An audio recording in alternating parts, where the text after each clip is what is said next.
Hey. Oh, hold on.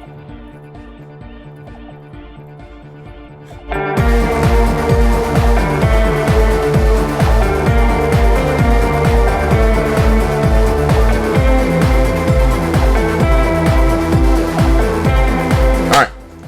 Disco Elysium is over. What do I? Oh, just drop my phone. What do I think? What do I think? What do I think? What do I think about the game? As I mentioned in the end of the actual like series itself, incredible game. Like just now, just get out of the way. Incredible game. I'm not really into like the numbers like 10 out of 10, 9 out of 10, you know, like S tier, S tier. But I ain't gonna lie, if there was a game to be a 10 out of 10 game, this would be one of those games. I mean, because when I like not to jump ahead in the story, but when I got to the tribunal, for me, that was like, whew, oh shit, you know what I'm saying? And I remember thinking, like, okay, like we're near the end. I was like, if they can land this, if they can stick this ending, then this could be one of them ones. Cause like it's hard to do something like that in a story and then still land ending. But they did, of course. Definitely in my upper echelon of games. You know, it's right up there. It can take a seat right next to Outer Wilds. It can take a seat right next to Rocket League. For me, I know, look, I know those are two very different games, but for me, you know, 2K12, you know, once again, very different games, but for me, it's up there.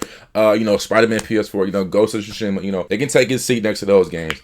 It's interesting how they played with like gameplay, right? Because you're not actually like physically playing, but I mean, in terms of like controlling your own choices and, you know, curating your own story, it gives you that in a really unique way, in a really in-depth way. I thought that the voice acting was incredible. I mean, I think I said that in episode 1. I'm pretty sure I said that like I could tell that the voice actors for the Ancient Reptilian system and the Limbic system had like way too much fun doing this. And it will only lead to more awareness of the meat thing. Bro, I ain't gonna lie, they was but they was having fun at the fucking studio. I ain't gonna lie, they was having fun voice acting this shit. I think that everybody making this game had a lot of fun in creating it, which is why it's such a shame to learn about everything that is taking place prior to the game's release. But I don't know too much, so I'm not here to talk about that, but yeah, it's still a shame what's been going on. From a storytelling standpoint, this is a world where it's very overwhelming in terms of like, you know, and I made that clear when you talk to Measurehead, like he's naming all these different countries, all these different, you know, like races, and it's very overwhelming because at least me, well, no, yeah, all of us have no prior knowledge to anything about this world, and we're just getting like told all this information as if we do know what's going on because they expect Harry to know these things. But I love games that like make you feel like you are the character, and Harry, you know, because of his state, because of his mental state, because of his, you know, because of his drinking, because of his condition, you know what I'm saying? He's in the same boat as us where he doesn't know what's going on. So it makes for a nice like unison between game and player, which I thought was really fun. Because as you guys can tell, I like immerse myself in the game, and this game made it very easy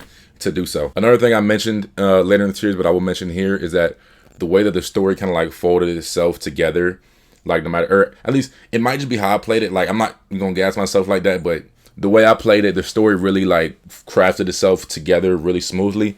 Like it seemed like even though you were doing side quests at your own pace, like they still seemed to fall in line with the main story, which was really fucking cool to see. Like it was honestly like painting a fucking like masterpiece in real time. So I thought that was really dope. Oh my god, music. I'm sorry, y'all. I'm just sitting here like trying to like think about like what to talk about, and music. Okay, music. If you cannot tell, music is a very, very big deal for me when it comes to not even just games, but like anything, you know, like shows, you know, like films, like any story.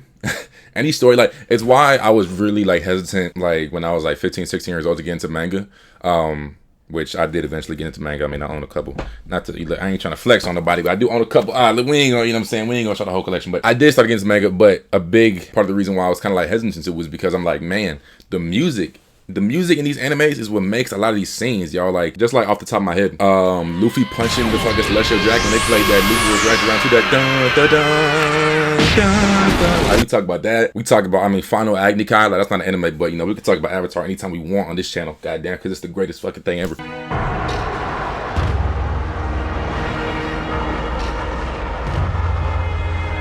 I actually just saw 2 weeks ago Avatar in concert, so that's really, you know, like that was the pinnacle of like how much music matters for a story, and that really like was the grand showcase of that. But the music in this game, impeccable. Like, I mean, you guys saw my reaction to when I first stepped down the stairs at Wuthering Rags. It was like, hold on, they actually playing some, you know what I mean?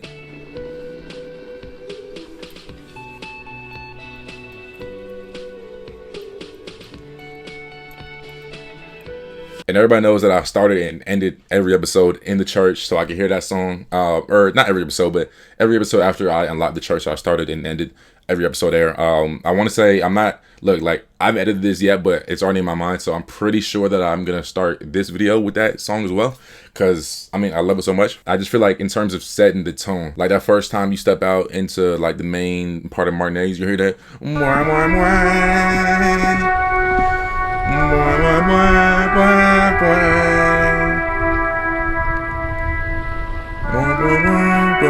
it's weird because Revachol and Martinez especially is a very like somber, it's a very somber area to live in. But they're like, and it might just be me, but there's a hint of hope. There's a little speckle of hope in that song that is trying to like peek through, that I thought was really beautiful. So artwork wise, this game was incredible. I mean, this game, like, it was kind of necessary for the artwork to be incredible because you see the stills of a character every time you speak to them. So it was very important for them to have very iconic, I guess, like artwork. Like, I mean, like the drawing for Kim is probably stuck in my head. I'll probably see that in my dreams tonight. I didn't might get a poster. I'm like, you can't put that bitch right there. But just because like it's fresh in my mind. But that art of the Insulinian Phasmid at the end, oh my god. When Harry was reaching his hand out like this, I'm looking at it like, I'm like, y'all saw me in the video. Like, I'm literally, for a cool like 20 seconds, I'm just like, oh my god. Oh my god. Oh my god. Oh my god. Like it was pretty insane. So shit like that, like the art direction, I guess. It was all very coherent, which was nice, and that goes with the music as well, because you know, music is art, so that goes with that as well. But the art direction was very clean, concise, together, unified. I was a fan of everything that took place there. All in all, I feel like I mentioned it a couple of times, especially like earlier on. Every time I played the game, I liked it like more and more and more. It's really more and more, not more and more and more. But anyways, every time I played it, I seemed to like enjoy my time playing it more. The more I learned about the world and the more I learned about Harry and, you know, like everybody else in the story, I seem to like it more. And it ties everything back, right? Like, I mean, just like off the top of my head, Classier being as important as she was, and the fact that that was the first person that we spoke to after waking up, like, I could have never thought that she was gonna be that important, especially when like I was literally trying to find, like, I'm glad no one spoiled me, but like I'm in a few episodes, like early on, like early to midway through the series, like I mentioned the fact, like, man, like I wish I can get up there and talk to her, you know what I'm saying? Just say, who? Oh, there she is. Oh, wait, how do I get up there? Wait, how I get up? How? Shorty, I've been looking for you all day, man. Where are you? How you get up? Wait. Like, just cause like, you know, I hadn't spoken to her since the first episode. So, and the fact that she was that important was crazy. And even with like, you talk about character development, although not really development, I would more so say like finding out more about the characters and liking them more. Titus, Gart, you know, like just like getting to know the characters and like really like having a real experience with them. Feeling like I am Harry in that sense, you know, like the way they treat Harry is I feel like the way they treat me. So if I don't like him, then Harry probably like him, and vice versa. But yeah, all in all, incredible game. My only real problem that I can think of off the top of my head, my only real problem is two of the best parts of the game, or a lot of the best parts of the game. A lot of the best stuff in the game was optional. Like the pale lower drop, that was, you know, like optional. I wouldn't have done that without you guys, so thank you. The nap at the end when you get to talk to Dora or Dolores Day, optional, which once again I probably wouldn't have done that without, so thank you. Again, the church is optional, but like you, like if you was a real nigga, you was gonna do the church line, so I didn't count that. But the fucking Phasmid, that was optional. Like I almost didn't do that one, you know what I'm saying? So like I just feel like a lot of the best shit in the game was optional, which like I guess that goes into curating your own story. And like I've been, you know, doing some research online, and I did also like I did miss some stuff as well that seemed to also be pretty good that I missed because it was optional. So I wish that there would have been a way for them to incorporate that into the main story, or just to more like force you to do it. Just because like if we're talking about the game from an objective standpoint, then that being optional is kind of unfortunate. But from my experience, you know, I feel like I've done everything that I wanted to do, hopefully. But yeah, all in all, great game. I'm gonna get into a few questions here from you guys that you left on the last episode, and then I'll just answer a few things like favorite character, favorite part, and all that. So, all right. First question is from Aiden 2057. What was your favorite song from the game? Seeing that I ended every episode with it, I feel like I'd be remiss to not say Ecstatic Vibrations totally transcended. Like, I mean, did we really?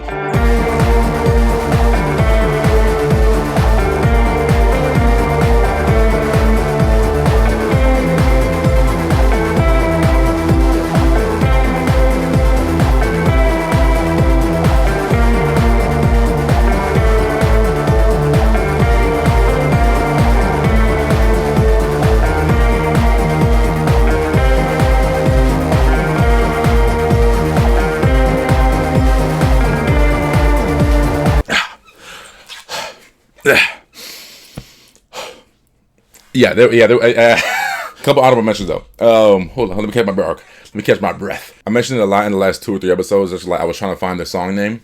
I believe it is called Detective Arriving on the Scene. I also got a comment saying that, so thank you to whoever said that name. It played. I'll show the clip. It played right when I was getting ready to fight the tribunal, and I was like, "We ready? We ready? We ready? We ready? This.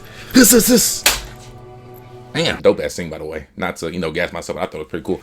So that's probably my number two. The actual song for the tribunal itself, I thought it was turned. Like, I was trying to, stay in the moment, but I was like, man, this shit's kind of lit. That music.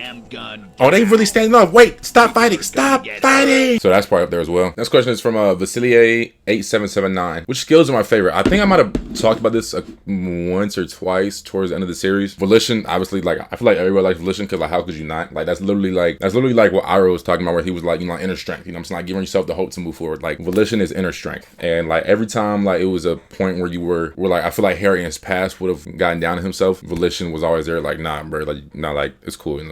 I'm saying, like, you got it. Visual calculus, low key, like, that's the first skill point. That's the first skill I upgraded just because I thought it'd be like Batman. I thought, like, how Batman can, like, like reconstruct the scene. I thought it'd be like that. And I thought that all the scenes where he would actually use the visual calculus skill were really cool. Were really cool. So definitely that one. And then just like a couple questions that I would ask myself. Favorite part from the game. It's hard to not say the church. like getting the dance guy check, like hitting the dance shit at the end, like to see Harry really like bust some shit. That was, oh my god, that was incredible. 17%. I think I can do it. Fuck. I'm hot, y'all. You have become shit! Interlocking mechanism, a flesh and bone approximation. Damn, my nigga getting busy though. Hold on. Kicking Measurehead. So, sink. I ain't gonna look. Come on, Harry. Hey! The man lands with He's asleep. He's asleep. Of muscles. Oh my god. For a moment. Boy, what? Like, all the like really like unexpected checks that I hit were pretty incredible to witness. More like emotional though. Like the Insulinian Phasmid, seeing that was incredible. Honestly, the whole final act, like if you include the conversation with Dolores Day and that was incredible, of course. Everything with Mr. Dross was incredible. You know what I really like? I really did like all the like real like detective stuff. Like when we thought we had the case solved, talk to the Hardy Boys, like when we used our can opener skills on Fat Angus and he was like, we didn't kill the body. Or what? Angus, you're gonna kill me like you killed him for no fucking reason? We didn't kill him. We didn't even hang him. He was dead when... Shut up, Angus. He was dead before you hanged him? Ah! That was really fun. Like, actually, like, being, like, feeling like a real detective was really fun. So that's another, like, sleeper pick, but that was up there. The Tribunal was dope. The Tribunal was dope as shit. I love the Tribunal. It was really intense. Like, it really did, like, I say this now, but I thought it was the end of the game. I thought the game was over right there. Like, I thought when I got shot, I thought that was, like, one of the endings. Like you get shot in the Tribunal and that's it. Because it felt very, like, climax, like, right? Like, it felt like the end of a story. Or of that story. So I thought that was it. I'm probably forgetting some. Like, I know I'm forgetting some. I probably am forgetting some, but yeah. Just like off the top of my head, those will probably be up there. And then I got asked this a couple times, but I can give a more confident answer now. Favorite characters in the game, obviously Harry, of course. Like, we know this man's whole life story. You know what I'm saying? Like, we know everything about him, and we really, these are like. I know you can play it a different way, but I really did feel like I got Harry on a better path for his life. Like, it seemed like, I think there was a line from the ancient reptilian brain when he was like, no, like, you didn't see better darkness. Like, you actually are doing some good shit, nigga. Like, fuck you for doing better. Yeah, what if I want to be an agent of nothing? It's too late. Oh, well, there you go. You're not made of nothing anymore. You're something now, Harry. Come on. I tried to drown you in the black water, but you re-emerged, kicking and screaming, running. And for what? the ancient reptilian brain was mad at Harry for doing better. It was kind of funny, but that was kind of like some validation, I guess, that I was on the right path. So Harry, of course.